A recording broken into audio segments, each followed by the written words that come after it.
अध्यात्म अंधविश्वास है अथवा विज्ञान, इसके बारे में बहुत बहस है।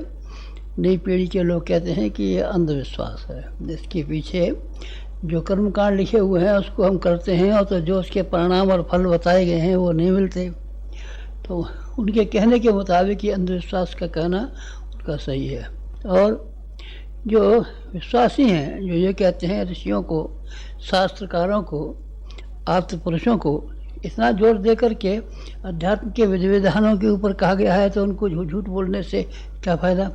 इसके पीछे कोई न कोई वास्तविकता सच्चाई होनी चाहिए, इसीलिए मालूम पड़ता है कि ये विज्ञान है। ये विज्ञान है तो अंधविश्वास। ये तलाश करने के लिए हमने अपनी पूरी की पूरी ज़िंदगी इस काम के लिए खर्च कर डाली, और अब हम किसी नतीजे पर जा पहुँचे हैं। उस नतीजे को आप लोगों को सुनाने का हमारा मन है। लोहा खदान में से जब निकलता है तब आपने देखा है ना, कच्चा निकलता है, मिट्टी मिला हुआ होता है। और जब कोई और धातुएं निकलती हैं ज़मीन में से, तो सभी धातुएं कच्ची होती हैं, उनमें मिट्टी का सम्मिश्रण होता है। जब तपाई जाती हैं, आग पर तपाते हैं उनको, तो तपाने के बाद में उनका वास्तविक स्वरूप निकलता है। मिट्टी जल जाती है और लोहा निकलता है, सोना निकलता है, दूसरी धातुएं निकलती हैं, गर्म करने के पीछे ही निकलती हैं। तेल के बारे में भी यही बात है। कोयला जो होता है वो भी साफ़ करना पड़ता है, हर चीज़ को साफ़ करना पड़ता है। व्यक्ति जो अध्यात्म का प्रयोग करता है, अगर उसकी सफाई का ध्यान रखता है तब तो जानना चाहिए कि इसको परिणाम मिलेगा। और उसने अगर सफाई का ध्यान नहीं रखा है, अपने आप का संशोधन नहीं किया है, जो उसके प्रयोग करता उसको ठीक तरीके से काम में लाने की स्थिति में नहीं है, तो फिर मान लीजिए कि ये केवल कर्मकांड अंधविश्वास है। अंधविश्वास से क्या काम चलने वाला है। इसलिए साधक को अपने जीवन में जीवन का परिष्कार करना पड़ता है, पात्रता का विकास करना पड़ता है। पात्रता का विकास न करे, जीवन का संशोधन न करे, तो उसका वो लाभ जो मिलना चाहिए नहीं मिलेगा। तब फिर अंधविश्वास कहने वाली बात सही है। और अगर आदमी उसके समग्र स्वरूप को समझता है और समग्र स्वरूप की कीमत चुकाने के लिए तैयार है, तो फिर मैं समझता हूँ इसको भी विज्ञान ही होना चाहिए। क्योंकि मेरी सारी ज़िंदगी इसी काम में खर्च हुई है और मैंने पाया है कि ये विज्ञान है और ये साइंस है और ये सही है। कैसे? इस तरीके से कि हमारे मास्टर ने, बॉस ने सबसे पहले ये समझाया कि कारतूस से भी ज़्यादा बंदूक का सही होना आवश्यक है। कर्मकांड अपने आप में पर्याप्त नहीं है, उसको चलाने वाला जो व्यक्ति है वो सही होना चाहिए। बीज में अपनी शक्ति है, बीज को ज़मीन पर बोते हैं वही पैदा होता है। आम बोते हैं तो आम पैदा होता है, बबूल बोते हैं बबूल पैदा होता है, गेहूँ बोते हैं तो गेहूँ पैदा होता है। ये बात सही है, लेकिन इससे भी ज़्यादा सही ये बात है कि ज़मीन ठीक होनी चाहिए। ज़मीन को जोता नहीं गया है, बोया, उसको खाद नहीं दिया गया है, पानी नहीं दिया गया है, तो ऐसी खबड़ खुबड़ ज़मीन में आप क्या पैदावार होने की उम्मीद रखेंगे। इसलिए अध्यात्म के साथ में दो सिद्धांत मिले हुए हैं। एक सिद्धांत ये मिला हुआ है कि जो उसके लिए कर्मकांड बताए गए हैं वो करने चाहिए, ये सही बात।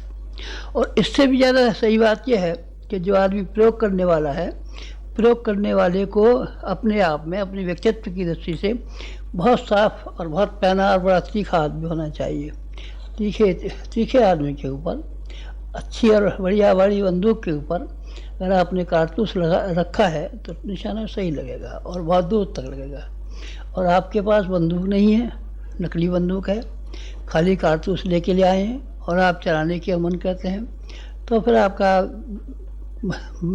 ठीक बात नहीं बनेगी। फिर आप अंधविश्वास भी कह सकते हैं।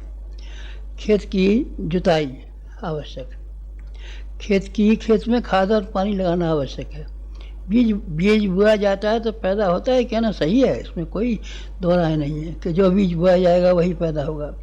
लेकिन अगर आप खाद नहीं लगाएंगे तब, पानी नहीं लगाएंगे तब, और उसके खेत की जुताई नहीं करेंगे तब फिर कुछ भी पैदा नहीं होगा।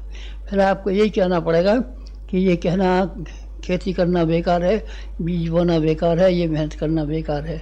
इस तरीके से बीज बोना अंधविश्वास हो गया और बीज बोना विज्ञान हो गया, अगर आपने ढंग से और कायदे से किया है। लोहे के बारे में आप जानते हैं, लोहा ज़मीन में से निकलता है तो मिट्टी मिला हुआ निकलता है, उससे आप कोई बर्तन बनाना चाहें, हथियार बनाना चाहें, औजार बनाना चाहें, कुछ नहीं बन सकता। ज़मीन पर गिरा देंगे तो टूट टूट करके अलग गिर पड़ेगा। लेकिन अगर उसको आपने तपाया है और तपाने के बाद में जो उसके अंदर मिट्टी मिली हुई है, उस मिट्टी वाले हिस्से को आपने अगर जला दिया है तो फिर आप जो कुछ भी लोहे से बनाना चाहेंगे बना सकेंगे। ज़्यादा टेम्परेचर देंगे तो फिर आप स्टेनलेस स्टील भी बना सकते हैं, फौलाद भी बना सकते हैं, दूसरी कीमती चीज़ें भी बना सकते हैं, लोह भस्म भी बना सकते हैं। ये सब चीज़ें, उससे मांडूर भस्म भी बन सकती है। ये सब चीज़ें बन सकती हैं। ये ताप के ऊपर टिका हुआ है, लोहे के ऊपर नहीं। लोहा तो जैसा है वैसे ही रहेगा। यही बात अध्यात्म के सिद्धांतों के बारे में है। अध्यात्म के सिद्धांत जो आदमी जीवन में प्रयोग करता है, वो आदमी अपने आप को सही बना लेता है तो उसके चमत्कार ज़रूर दिखाई पड़ेंगे। तो धियाँ सिद्धियाँ जैसे कि उसके बारे में बताया जाता है, सब बिल्कुल सही बैठेगी। कहीं भी गलती करने का मौका नहीं आएगा अगर आपने साफ़ किया है तो। पात्रता के हिसाब से मिलता है। बर्तन अगर आपके पास है तो आप उसी बर्तन के हिसाब से जो चीज़ लेना चाहें ले भी सकते हैं। खुले में रखें तो पानी उसके अंदर भरा जा सकता है। इसीलिए पात्रता को अध्यात्म में सबसे ज़्यादा महत्व दिया गया है। जो आदमी अध्यात्म का प्रयोग करते हैं वो अपने व्यक्तिगत जीवन में अपनी पात्रता का विकास कर रहे हैं कि नहीं कर रहे, ये